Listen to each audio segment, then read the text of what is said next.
Hey guys, કેમ છો બધા? આઈ હોપ કે તમે બધા મજા જશો. તો સ્વાગત છે તમારું મારા નવા બ્લોગમાં. તો જય શ્રી કૃષ્ણ બધાને. જો આપણે અત્યારે કરવાની છે અગડાપુરી. તો આપણે વટાણા ને બટેટાને બધું બાફી નાખ્યું છે. હવે આપણે એનો વઘાર કરવો છે ને પછી પૂરીને પાણીને એવું બધું આપણે લઈ આવશે. બેન જો ખાઈ છે ટમેટું. બસ હવે આપણે રગડાને બાફી નાખ્યા છે વટાણા. તો હવે આપણે એને વઘારી નાખીએ. તો બના રહેજો વ્લોગમાં. The next day. હે ગાઈસ, ગુડ મોર્નિંગ, જય શ્રી કૃષ્ણ, જય માતાજી. તો સ્વાગત છે તમારું મારા નવા બ્લોગમાં. તો બધાને કેમ છે બધા મને કોમેન્ટમાં કહેજો. તો આજની દિવસની આપણી શરૂઆત થઈ ગઈ છે ને વાગ્યા છે 11:30 ને આપણે જો રસોઈની તૈયારી થાય છે. આપણે બનાવવાનું છે ગવાર બટેટાનું શાક ને રોટલી. તો આપણે જો ગવાર બટેટાની શાક માટે તેલ ચડવા મૂકી દીધું છે અને બસ આપણે બધું કામ કરી નાખ્યું છે. અને જો બીજું બેના બેઠા એનો નાસ્તો કરે છે. તો કાંઈ નહીં, હવે આપણે રસોઈ કરી નાખીએ અને પછી આપણે જમવા બેસી જાય ગાઈસ. તો સાંજના વાગી ગયા છે 7:15 અને આપણે દીવાધૂપ કરી દીધા છે. હવે આપણે રસોઈની તૈયારી કરીએ છીએ. પૂછી જઈ રાહુલને શું ખાવું છે તો આપણે એ પ્રમાણે બધું બનાવી. તો કંઈ નહીં, આજના દિવસમાં તો આપણે ખાસ કામમાં થોડાક હતા એટલે બ્લોગ શૂટ કંઈ આપણે થયો નથી. તો બસ હવે આપણે આજે પાણીનો વારો હતો તો પાણી ભરી દીધું છે. આપણે બેઠા બેઠા ટીવી જોઈ છે. રાહુલને ફોન કરી જોઈએ શું ખાવું છે તો આપણે એ પ્રમાણે બનાવશું બધું. તો બને રહેજો વ્લોગમાં. The next day. Guys, good morning, જય શ્રી કૃષ્ણ, જય માતાજી. તો કેમ છો બધા? આઈ હોપ કે તમે બધા મજા જશો. તો સ્વાગત છે તમારા મારા નવા દિવસમાં, નવા બ્લોગમાં. તો બસ જો આપણે ઉઠી ગયા છે ને આપણે જે કામ બાકી છે. તો મમ્મીને આજે સ્ટાફમાં બધા છે ને કીધું છે કે બિરયાની બનાવતા હતા. આપણે એની તૈયારી આવે છે. બકાલું બધું મારા સાસુએ સુધારી નાખ્યું છે.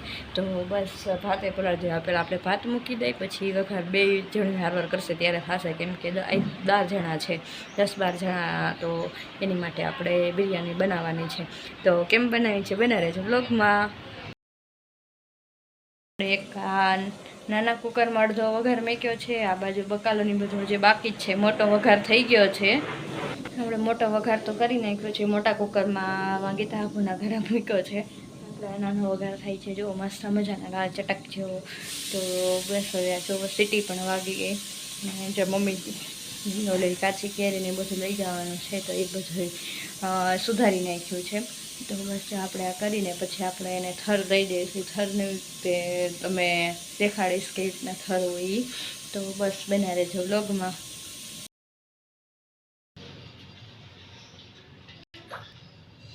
શાક તો નાખો આમાં ભાત ઉખે તો છે.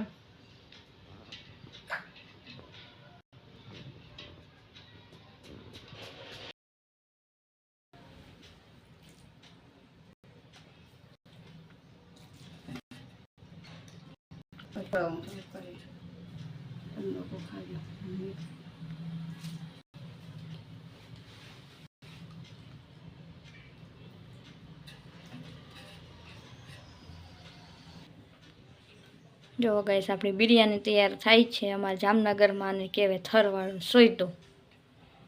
મસ્ત પનીર બધું નાખીને મસ્ત તૈયાર થઈ ગઈ છે. મમ્મીના શોરૂમમાં લઈ જવાની છે.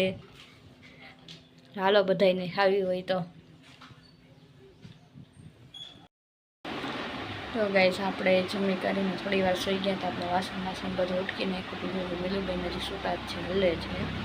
તો કાંઈ નહીં, રાહુલે પણ જમીન તે સૂઈ ગયા છે. તો બસ હવે આપણે સાંજે ચા પાણી પીને પછી આપણે મિલુબેનના ડ્રેસનું થોડુંક કામ છે અને બાર મંદિર છે એવું એને થોડોક ફાડી નાખ્યો છે. તો આપણે એની માટે જવું છે ફિટિંગ કરાવવા માટે. તો કાંઈ નહીં, બસ હવે આપણે કપડાં સંકેલીને વાસણ ચડાવીને પછી જાશું. તો આપણે સોયતું ને બધા એને પગાડી દીધું હતું. તો તમારે જો એને શીખવું હોય તો મને કોમેન્ટમાં કહેજો કે કેવી રીતના બનાવે. આપણે નોર્મલી જે ભાત બનાવી રીતના જ તે, પણ તોય તમારે જે શીખવું હોય તો કહેજો. આમાં અલગ અલગ ઘણા હોય છે. કલરિંગ પણ ભાતવાળા હોય છે. જામનગરમાં રહેતા હશે અને ખબર હશે. તો બસ હવે આની સાથે મારા બ્લોગનો એન્ડ કરું છું. તો કેવો લાગ્યો મારો બ્લોગ મને કોમેન્ટમાં કહેવાનું ભૂલતા નહીં. અને મારા વિડીયોને લાઇક, શેર, સબસ્ક્રાઈબ તો લાઈક શેર કરવાનું ભૂલતા નહીં અને મારી ચેનલને સબસ્ક્રાઈબ કરવાનું ભૂલતા નહીં. તો નવા વિડીયો સાથે મળીએ કાલે. બાય બાય, જય શ્રી કૃષ્ણ.